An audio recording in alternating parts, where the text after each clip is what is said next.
Itu bahasanya Abul Hakam. Disitulah dijuluki oleh Abu Sufyan jahil. Namanya jahil murakab. Tahu jahil murakab? Bodoh banget. Jadi bodohnya itu cuma karena gengsi.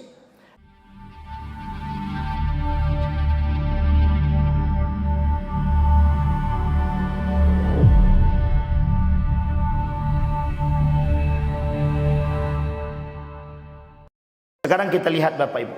Ada 5 kemuliaan kata Allah. Nabi sebut dalam hadisnya, orang yang menjaga 5 solat wajib atau solat 5 waktu ini, Allah berikan 5 kemuliaan kepada dia. Satu di antara kemuliaannya, masuk surga tanpa hisab. Jadi selama ini orang tahu Pak, masuk surga tanpa hisab itu cuman kalau perempuan menghalalkan suaminya menikah lagi. Kan pahamnya begitu. Mau ndak ibu-ibu masuk surga tanpa hisab? Kata suami dia. Apa itu bang? Halalkan aku menikah lagi, kata dia. Boleh bang nikah silakan, tapi besok bang nggak usah di sini lagi, kata dia. Berarti tak mau masuk surga tanpa hisab. Coba bapak ibu tanya pulang ke rumah, bapak-bapak tanya sama istrinya, mau ndak mereka masuk surga tanpa hisab? Jawabannya agak ragu tuh mesti. Kalau abang mau silakan cari perempuan yang lain, biarlah aku surga-surga yang lain. Ini poin penting bapak ibu. Ternyata masuk surga tanpa hisab itu salah satunya adalah orang yang menjaga sholat 5 waktu, kata Nabi. Hadis ini sahih dalam kitab Al-Kabair Samsuddin Az-Zahabi dalam persoalan masalah sholat. Nah sekarang kita lihat Bapak Ibu masalah sholat ini. Masalah sholat ini itu ada 3. Satu, orang yang lalai. Yang kedua, orang yang meninggalkan sholat dengan sengaja. Atau yang ketiga, orang yang mengingkari sholat. Yang lalai terbagi 2. Ada yang sengaja melalaikan sholat, ada yang memang tidak sengaja melalaikan sholat. Orang yang sengaja melalaikan sholat, kata Ibnu Katsir dalam menjelaskan tafsir daripada ayat ma salakakum fi saqar. Jawab, qalu lam nakum minal musallin wa lam nakun nut'imul miskin. Kata Allah, kenapa kalian masuk dalam neraka sakar? Kami tidak sholat, kami tidak memberi makan orang miskin atau anak yatim. Kata Ibnu Katsir, itu bukan meninggalkan sholat, melalaikan sholat. Kalau orang yang meninggalkan sholat, itu nerakanya jahanam, karena sederajat dengan kafir. Orang kafir, Allah sebutkan dalam Al-Quran, tempatnya terbaik bagi mereka. Jadi orang kafir itu punya tempat terbaik. Ahsanul masar, tempat terbaik untuk kembali. Innallaha jami'al munafiqina wal kafirina fi jahannam jami'an. Orang munafik, orang kafir, nerakanya jahanam. Ternyata yang lebih berbahaya bukan kafir, munafik. Bahkan sampai dikatakan oleh Allah dalam Al-Quran itu, innal munafiqin fid darkil asfal minan nar. Jadi alat bakar daripada neraka jahanam itu orang munafik. Nah ini kalau dibahas munafik, ini tidak akan selesai Pak. Kalau saya tanya, kira-kira siapa di antara Bapak Ibu yang tidak pernah berdusta? Angkat tangan. Itu mesti, entah Nabi bukan tidak ya, tapi tidak Pak. Kira-kira ada tidak Bapak Ibu yang tidak pernah berdusta sama sekali? Yang tidak pernah ingkar janji sama sekali? Oh enggak ada semua Pak. Itu alamatul munafiqin. Jadi kita semua ini munafik. Tidak kan? Tapi Bapak Ibu munafik itu ada 2. Munafik itu ada 2. Satu nifakul asghar, yang kedua nifakul akbar. Satu nifakul asghar. Nifakul asghar itu nifakul amal. Dia munafik secara amal. Berdusta dia, memongak kalau bahasa awaknya. Memongak dia, menduto dia, segala macam lah. Mengingkari janji dia, berkhianat dia secara zahir dalam sifatnya, secara zahir dalam karakter hari-harinya. Itu namanya nifakul asghar atau nifakul amal. Yang paling berat itu nifak yang kedua, nifakul akbar, nifakul i'tiqad. Yakin dia berkeyakinan atau munafik secara berkeyakinan. Imam Hasan Al-Basri bilang izharul Islam wa ibtalul kufri. 30 alamatan lil munafik. Dr. Id Al-Qarni dalam kitabnya juga menjelaskan 30 tanda munafik. Artinya 30 tanda munafik ini, itu 30 tanda munafikul akbar, nifakul akbar. Yang lisannya Islam, hati dia tak Islam, hati dia kafir. Kita ambil contoh. Tapi ini kebalikan ya, kebalikan. Jadi Abu Jahal. Bapak Ibu tahu nama asli Abu Jahal? Abu Jahal itu siapa? Abul Hakam. Tahu Abul Hakam? Abul Hakam itu Abu Jahal. Jadi Abu Jahal ini Bapak Ibu, ada sejarah kenapa dipanggil Jahal. Jahal itu jamak dari kata jahil. Jahil artinya bodoh.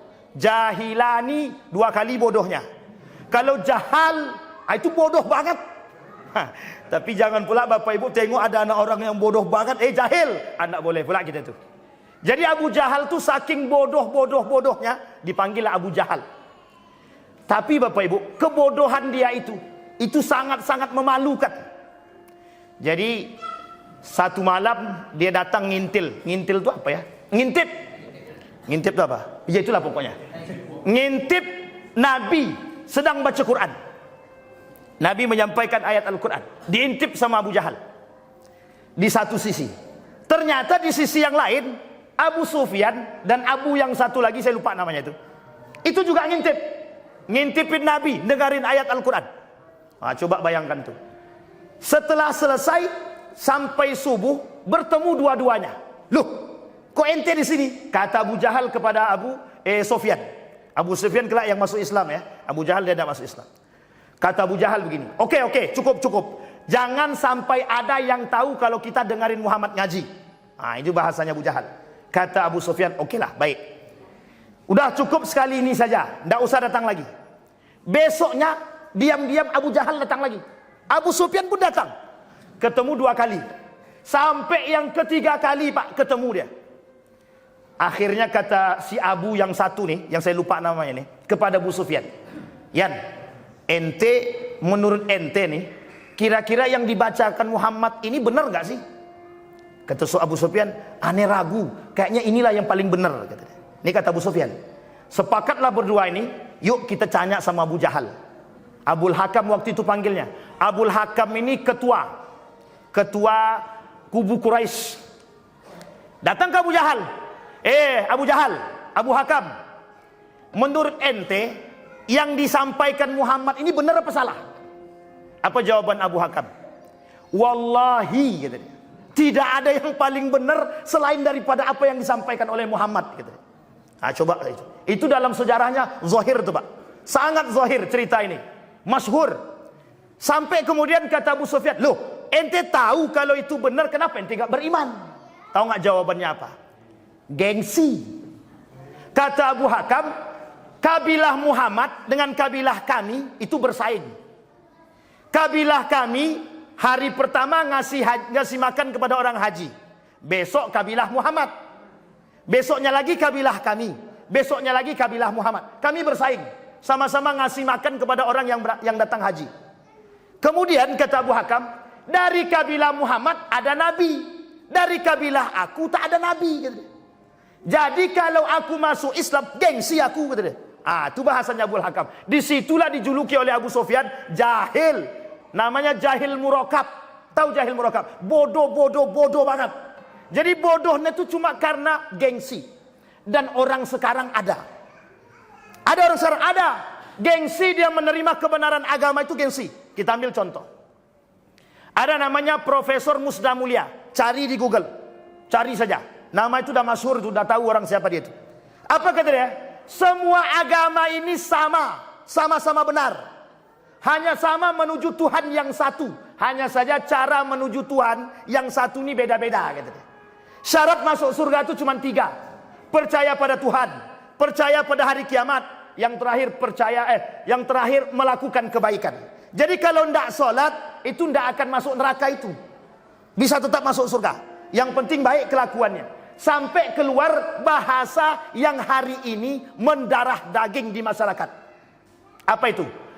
Lebih baik dia berakhlak meskipun dia tak sholat.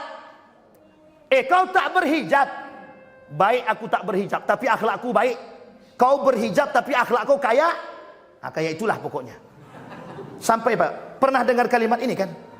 Sholat tiap waktu ke masjid, tapi lisannya suka mencaci maki orang. Kata dia, lebih baik si anu tuh, sholat dia jarang, tapi baik akhlaknya. Sekarang saya tanya, lebih baik mana di antara kedua itu? Tidak ada pilihan ketiga. Cuma dua itu pilihannya. Coba, pilih mana Pak? Lebih baik sholat tapi lisan mencaci maki, atau tidak sholat tapi perilakunya baik? Ini dasar pemikiran yang kita terima dari dulu sampai sekarang dari kaum liberal, sekuler. Apa kata mereka? Lebih baik kami lebih butuh Anda berakhlak daripada Anda beragama. Agama itu tidak benar kalau Anda tidak menjalankannya berperilaku. Anda tidak perlu beragama kalau akhlak Anda benar. Sekarang saya tanya, betul tidak pernyataan itu? Anda tidak perlu beragama, yang penting akhlak Anda benar. Betul apa salah? Kalau seperti ini Pak, habis awak, rusak akidah kita Pak. Kembali kepada poin tadi. Nah, ini kalau masalah solat tadi nih. Jadi solat tuh satu, lalai. Ada orang yang sengaja melalaikan solat, ada yang tidak sengaja. Ini cerita ini, tapi jangan diambil jadikan contoh ya. Tapi cuman hanya orang berilmu saja. Imam Abu Hanifah satu ketika mau melaksanakan solat zuhur. Sudah azan, sedang berwuduk, selesai wuduk masuk ke masjid. Ketika masuk ke dalam masjid, tiba-tiba datang orang dari kampung sebelah. Imam, orang sebelah meninggal, tidak ada yang memandikan. Kata Imam Abu Hanifah, berangkatlah Imam Abu Hanifah, tidak menunggu sholat, berangkat ke kampung sebelah, jalan kaki, dimandikan, disiapkan, dikafani, masuk waktu asar. Kemudian Imam Abu Hanifah bilang begini, aku belum sholat, idzan ajma, katanya, jadi aku jamak, katanya. Tapi ini jangan jadikan patokannya. Ini cuma Imam Abu Hanifah saja. Kita bukan mujahid. Nak boleh pula begitu. Nak boleh kita beristihad demikian. Tapi artinya Imam Abu Hanifah tidak dengan sengaja melalaikan sholat. Bukan dengan sengaja. Artinya ada orang yang dengan tidak sengaja melalaikan sholat. Kita ambil contoh pesantren. Di beberapa pesantren, sholat zuhurnya jam 12.30. Mereka baru azan jam 1. Orang zaman dahulu yang tinggal di sawah, khususnya di Jawa, itu azan asar jam 3.30, mereka baru asar jam 4 atau jam 4.30 sore azan asarnya. Bukan tanpa alasan, karena kalau mereka azan ketika itu tidak ada yang datang. Orang pulang dari sawah itu jam 4, bersih-bersih badan, baru kemudian mereka datang ke masjid. Sampai di sini bisa dipahami. Ada penyebab kenapa dilalaikan. Ini Bapak Ibu, lalai tidak disengaja. Kalau lalai yang sengaja itu bagaimana Pak Ustaz? Azan berkumandang, masak terus. Ini kalau aku tinggalkan gosong, katanya. Kalau ditinggalkan gosong. Atau mohon maaf, sedang asik jualan, pas azan berkumandang, Allahu Akbar, Allahu Akbar, datang pelanggan satu orang. Jawaban setan tuh, tenang, jangan pergi dulu, baru azan. Akhirnya karena baru azan, diladenilah penjual tadi. Kata setan, baru azan belum komat. Ini kata setan nih, belum azan baru. Akhirnya apa yang terjadi? Diladenilah Pak orang yang tadi belanja. Azan selesai, orang yang belanja selesai. Setelah orang belanja selesai, datang 5 orang yang mau belanja lagi. Sementara sudah mau komat.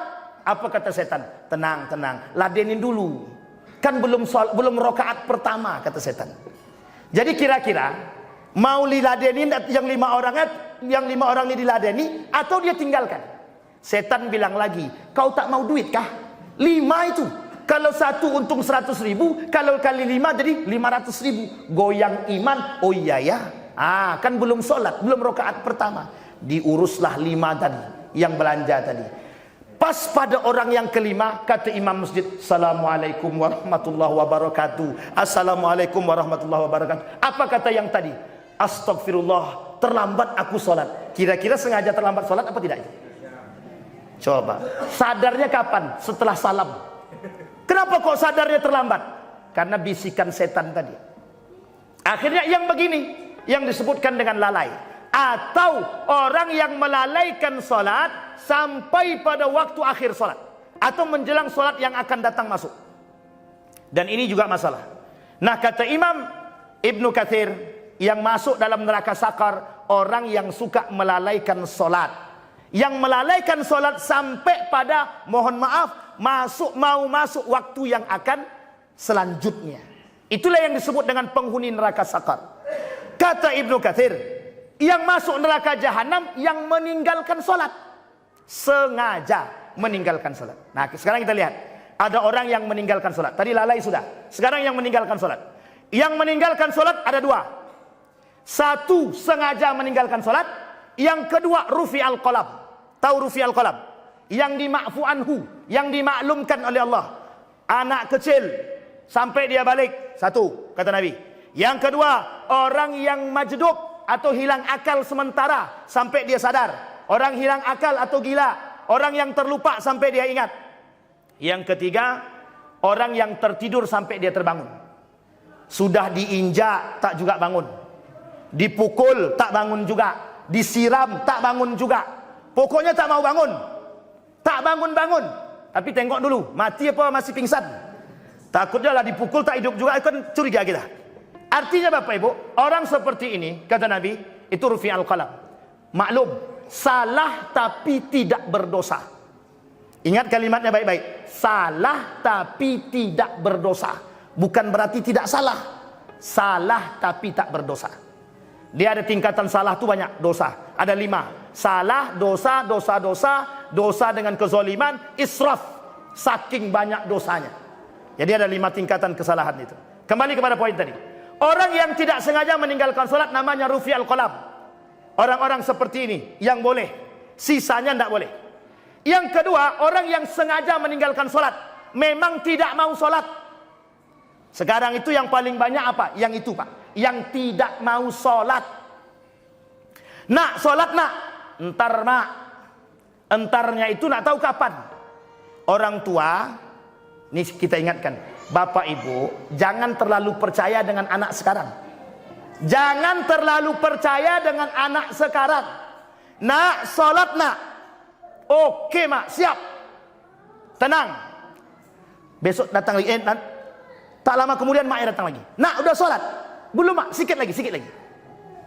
Nanti datang lagi mak. Nak udah sholat belum? Udah habis waktunya mak, udah mau asar. Nah, tolong Bapak Ibu sekalian yang berbahagia, jangan takut sama anak. Umur 7 tahun perintahkan sholat. Umur 9 tahun suruh pukul. Kalau umur 20 tahun tidak sholat, mau diapakan? 7 tahun perintahkan sholat. 10 tahun suruh pukul. Kalau 20 tahun. Ingat Bapak Ibu. Kalau ada rumah tangga yang hancur lebur, itu tengok baik-baik sholatnya. Tengok baik-baik sholatnya. Rumah tangga yang tidak ada sholatnya dan baca Qur'annya, itu rumah tangga mohon maaf seperti mayat berjalan. Nawwiru buyutakum bis salati wa qiraatil Qur'an. Hiasi rumahmu dengan salat dan baca Qur'an. Ingat kalimat ini. Kalau rumah tangga si A si B kok suka hancur-hancur, cerai-berai dia, berarti salatnya enggak benar atau tidak salat. Itu tolak ukur pertama yang harus dilihat. Ustaz, tapi Ustaz mohon maaf Ustaz, si Anu tuh Ustaz rajin sholatnya Ustaz. Tengok dulu laki dia. Bukan bininya aja yang ditengok. Tengok juga laki dia. Setelah tengok lakinya, tengok anaknya. Jadi semua dilihat Pak. Setan tuh tidak mau masuk rumah orang yang tidak sholat. Malaikat tidak mau masuk rumah orang yang tidak sholat. Tidak mau dia masuk. Kata Nabi, tidak akan dimasuki oleh malaikat rumah yang tidak ada sholat dan baca Qur'annya. Nah, jadi kira-kira kalau rumah itu hancur lebur, kira-kira sholat apa tak sholat itu? Tolak ukur pertama yang sudah hampir pasti itu mesti tidak sholat, atau lalai dengan sholat, atau sengaja merusak sholatnya. Orang yang benar wuduknya, benar sholatnya. Orang yang benar sholatnya, benar imannya, benar akhlaknya. Jadi kalau tidak benar akhlaknya, bisa jadi sholatnya nggak benar. Kalau tidak benar sholatnya, bisa jadi wuduknya nggak benar. Kalau tidak benar wuduknya, bisa jadi niatnya nggak benar. Sampai di sini bisa dipahami. Bisa dipahami Bapak Ibu. Makanya Bapak Ibu sering lihat, si Anu tuh sholat tapi kok masih korupsi. Si Anu tuh puasa tapi kok dia si Anu itu sholat tapi kok tangannya masih mencuri, lidahnya kok masih mencaci, kok masih melakukan suap. Berarti sholatnya nggak benar. Berarti wuduknya nggak benar. Berarti niatnya nggak benar. Bisa dipahami begitu? Bisa. Memang begitu kata Imam Al-Ghazali. Makanya mohon maaf, tolak ukurnya itu sholat. Kenapa Nabi naik Isra dan Mi'raj, melakukan Isra dan Mi'raj ini hadiah dari Allah. Dan salah satu hadiah terbaiknya bagi kita semua itu sholat. Ada alasannya? Ada. Sholat ini mampu menghapus semua dosa-dosa perbuatan yang dilihat oleh Nabi dalam Isra dan Mi'rajnya. Kita lihat dalam Isra Nabi, yang dilihat oleh Nabi apa? Banyak. Satu, Masyitoh. Siapa Masyitoh itu? Baunya harum kata Nabi. Siapa nih? Ditanya Nabi tanya kepada Jibril. Kata Jibril, itu Masyitoh, anaknya Fir'aun. Anaknya Fir'aun ini dimasukkan ke dalam api atau dibakar hidup-hidup sama bapaknya. Itu gara-gara satu saja. Gara-gara dia bilang, Innallaha Rabbi wa Rabbuk. Allah itu Tuhanku dan Tuhanmu. Bapaknya paksa Masyitoh untuk bilang bahwa aku ini Tuhan Firaun. Tapi kata anaknya, Innallaha Rabbi wa Rabbuk. Tuhanku itu Allah dan Tuhanku Allah dan Tuhanmu juga. Kepada bapaknya, diambil anaknya, diangkat, dilemparkan, dibakar ke api, dibakar hidup-hidup. Ada orang tua macam itu sekarang? Ada, Pak. Orang tua yang tidak menyuruh anaknya sholat, berarti orang tua sudah menyuruh anak dia masuk ke dalam api neraka. Dan ingat, kalau dia tidak suruh anaknya sholat, berarti dia sedang ngajak anaknya ke neraka. Kata anaknya, bapakku, mamaku tidak pernah ingatkan aku sholat. Kata Allah, bro, sini kau, masuk sekali sama anakmu. Coba bayangkan. Sholat itu saking pentingnya, Pak. Mohon maaf, saking pentingnya sholat itu, sampai dilakukan penelitian. Itu simbol orang beriman, Pak. Kalau kita tidak sholat, kata Nabi, kafir. Dan perbedaan kita cuman itu, Pak. Cuman sholat. Orang syirik, orang munafik, itu cuman sholat bedanya dengan kita orang beriman. Makanya mohon maaf, sampai dilakukan penelitian, Muslim itu lebih banyak daripada mukmin. Sampai dikatakan begini, berapa jumlah Muslim di Indonesia? Terbesar di dunia. Sekarang pertanyaannya, dari sekian banyak yang Muslim, berapa yang mukmin? Dari sekian banyak yang mukmin, siapa yang sholat? Dan di antara sekian yang sholat, siapa yang sholat di masjid? Dari sekian banyak yang sholat di masjid, siapa yang sholatnya khusyuk? Itu ujung-ujungnya tinggal segelintir, Pak. Tinggal segelintir. Sekarang saya tanya Bapak Ibu semua, lebih banyak yang sholat di masjid apa di luar? Ini ada sebab. Ada sebab, bukan tanpa sebab. Sekarang saya uraikan sebabnya. Ini gara-gara kita ngomong, Pak. Kata orang tua kepada anaknya, nak, yang penting engkau sholat. Betul apa salah? Bapak Ibu sering tak bilang sama anaknya begitu? Nak, yang penting engkau sholat. Betul apa salah? Mau di kafe, mau di mall, mau dimanapun engkau, yang penting engkau sholat. Betul apa salah? Betul apa salah? Baik, jadi jangan salah Pak Imam, Pak Ketua, kalau tidak ada yang sholat di masjid. Kenapa? Kan aku tetap sholat, yang penting kan kami sholat, Mak. Akhirnya mohon maaf, anak muda hari ini, sekalipun mereka di kafe, tapi mereka tetap sholat. Akhirnya apa? Masjid tidak ada yang menghuni. Sampai di sini bisa dipahami Bapak Ibu. Yang harus kita sampaikan ke anak itu, nak, yang penting engkau sholat di masjid, bukan di kafe. Kecuali ada keperluan 1 kali 2 kali. Kalau setiap hari ke kafe, dan yang penting kan kami sholat.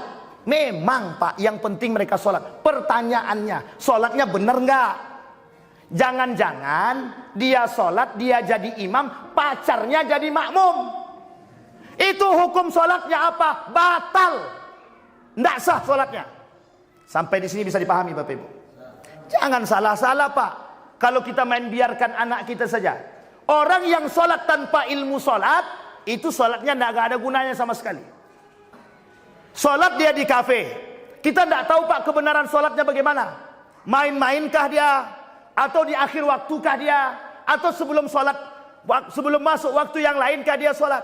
Akhirnya dalam benak kita, alhamdulillah, yang penting anakku yang menjadi masalah itu masjid. Masjid tidak ada penghuninya. Sampai di sini bisa dipahami Bapak Ibu?